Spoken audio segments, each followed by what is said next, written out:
Hello and welcome back. I am back to you live. It is June 12th. We're going over the MLB DFS Slate Breakdown Show. Sorry that I was out the entire week last week. The move was a little more than I thought it would be, and I thought I'd be able to come back on Tuesday. Didn't end up getting up to Oregon until late Tuesday night, and then just had a circus trying to put together my house and get it ready. Ended up just taking the week, and I am back now. Now, before we get into it, make sure to like, comment, and subscribe to our videos, as it is how we're able to keep giving you guys content for free. It helps grow our reach to then grow our business.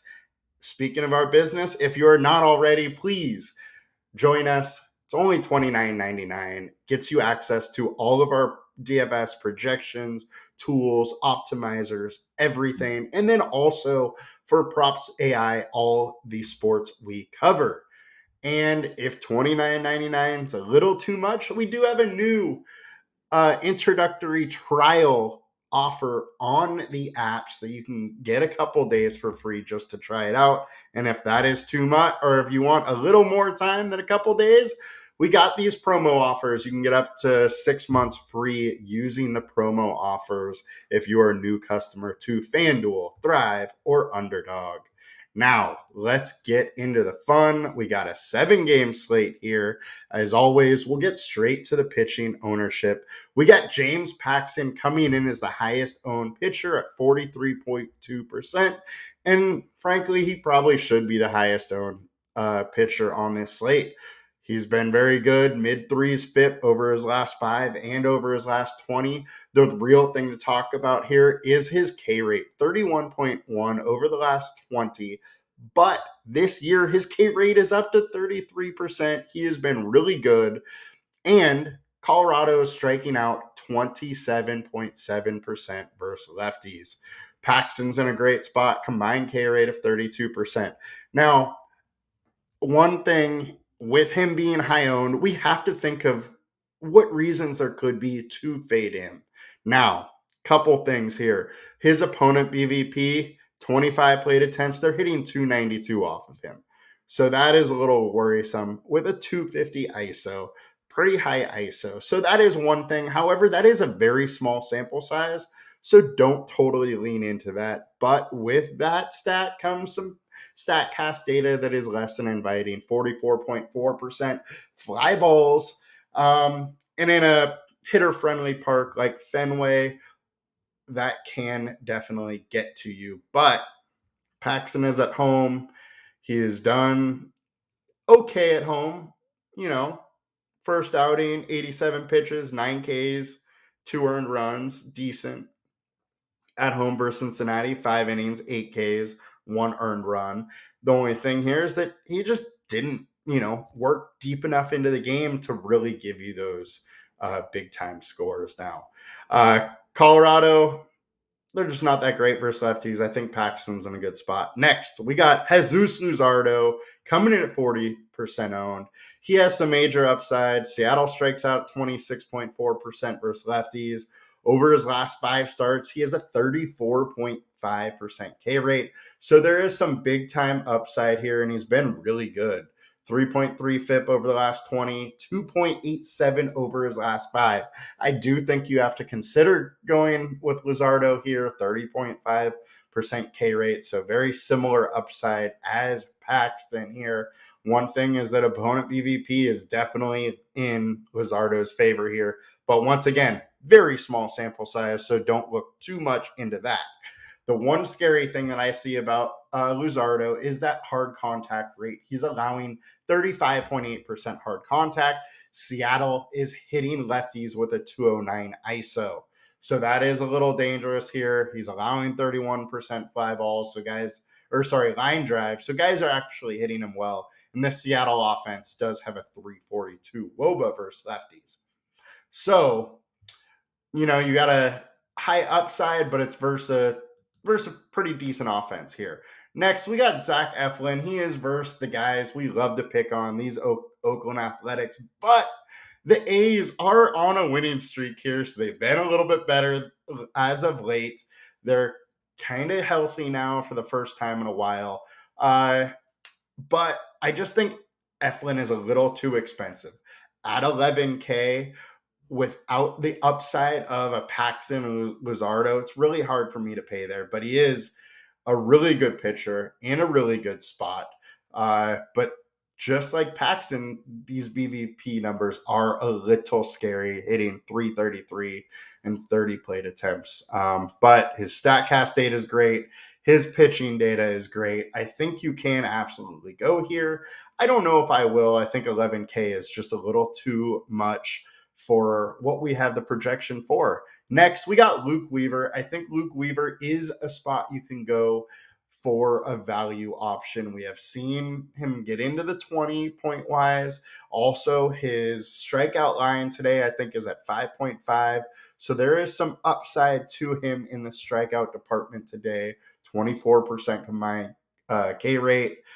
So I don't mind going here. In this case, the offense just doesn't really scare me. Strikeout 25% versus righties, 300 WOBA. So I think you can go there. Logan Webb is next. It is versus the Cardinals. I just don't love it just because Webb does lack some upside in the strikeouts for his price. However, he's a great pitcher. FIP of 3 over his last 20 starts is pretty much all you need to say about that. Next, we got Dane Dunning. As Shannon told me, it is National Dane Day. So you do, if you want to consider what the National Day is, it's Dane's Day, man. 30, he has the Angels strike out 23.6% versus righties. He doesn't have a ton of K upside, but he is a decent pitcher. And at 6,100, he can absolutely get you 18, 20 points. And that's more than enough to pay off that salary. Angels are good, though. 182 ISO versus righties, 330 WOBA. I understand if you want to go here. Just don't love it. Next, we got Bryce Miller. So Bryce Miller started his MLB career on absolute fire, but it's totally fallen off. Over the last 2 days, or 2 starts, he allowed 8 runs versus the Yankees, allowed 7 runs versus the Rangers. We don't know what we're going to get here. This Miami team is not as good as those 2 offenses, but they can hit the ball. So far this year, he has a FIP of 3, ERA at 4.50. So there might be some bad luck getting in here. But personally, I think his price is just too high to really see what we want to do there.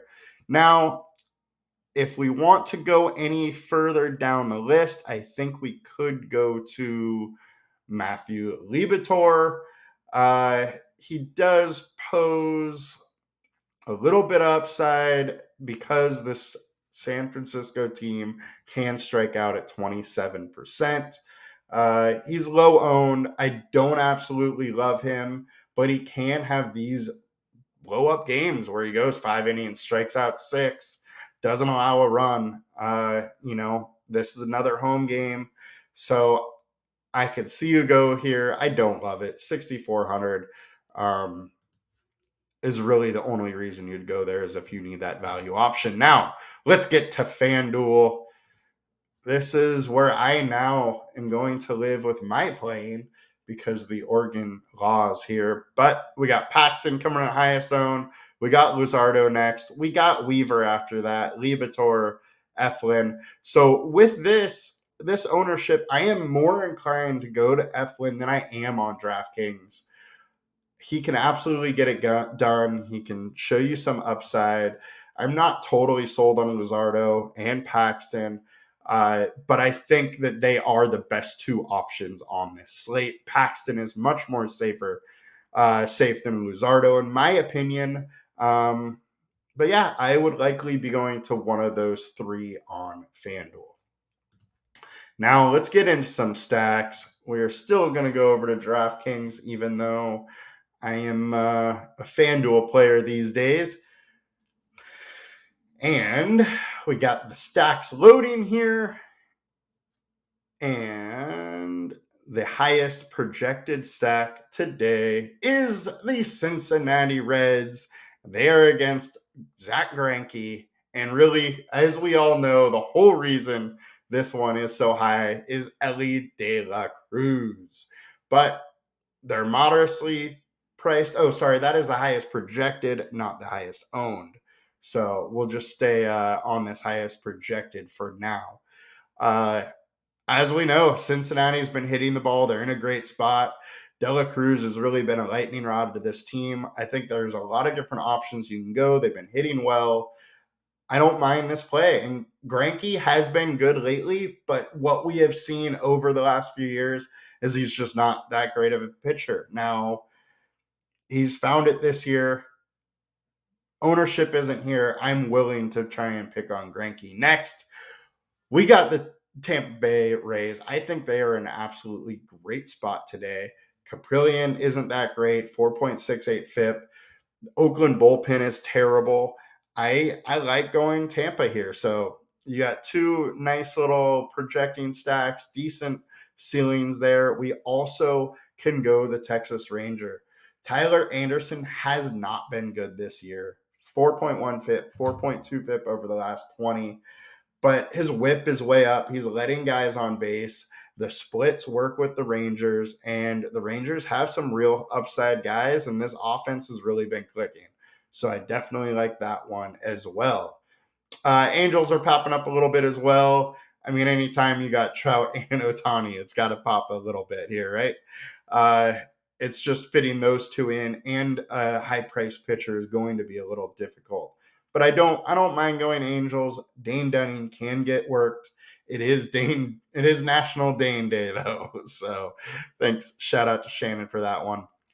Philly's also popping a little here for a high projection. I think you really gotta like Philly. Tommy Henry's not a great pitcher. The Diamondback bullpen's not great. Henry, 5.83 FIP over the last 20, 6.4 over the last 5. At going extremely low owned, the Phillies are in a very interesting spot here. Now let's go to the high owned guys and see what we got here. We got KC popping up against Luke Weaver. Now, I talked about Weaver as a decent little lower owned pitching option, and I really believe that, even more so now that seeing the Royals are a higher owned stack, just because it gives you more leverage on the field. Now, that is strictly, a DFS kind of game theory play. But I think Weaver is in a decent spot. I really like seeing the sports books lines a little higher on his K prop than I would have expected. So don't love KC, but you can absolutely go there. Prado's been hitting the ball well. Salvador Perez, we know, can get a home run whenever he wants. And Melendez is solid, so it's also a nice value stack if you want to pay up for some pitching here. Rays popping up a little bit as a higher owned stack too. I would much rather the Rays over KC for me personally. Now let's get into some value stack to see what we got there. KC, Oakland. Oakland is going to be a little leverage. Eflin is here, but Eflin has been really good. So it's hard for me to fully pick on Eflin. Now, if I do, I'm going to try and focus on maybe a smaller stack with Oakland and get guys that have some speed or power or a combination of both. The stack is super easy. Laureano can steal bases. He can hit home runs. Same with Seth Brown. Ruiz steals bases like a madman. So you can go there. It's just they're probably going to have to manufacture some offense to really come off on a DFS stack. Now, ceiling-wise, we got that Ranger team that I had talked about early that I really like. Cincinnati's another one coming in the ceiling. They're in a great spot. The Giants have been hitting. Jock Peterson has been on fire. So I think you can absolutely go to the Giants here if they're able to get to Liberatore. Game is in St. Louis. The weather is nice, so they can absolutely get there, and it's going extremely low owned. And that will do it as far as our ceiling. And now just check to see who has the highest FIP on the slate. Tommy Henry, as I said, I like Philly, and they're going way low owned, so they're in a great spot. Uh, and you know what, guys? That is going to do it for our last day. Oh, Matt Stram, Diamondbacks, you can absolutely go there. Highest game total on this slate of 10. Stram hasn't been good lately. He is going to be more of an opener. He's done that over the last month where he's only going, 1, 2 innings, maybe into the third, but that's kind of the most. And then it's a bullpen game. So I think you can go to Arizona. We know this team has some speed, has some power.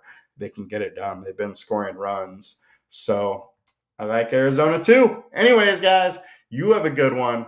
Great being back, and I will see you back tomorrow. You guys have a great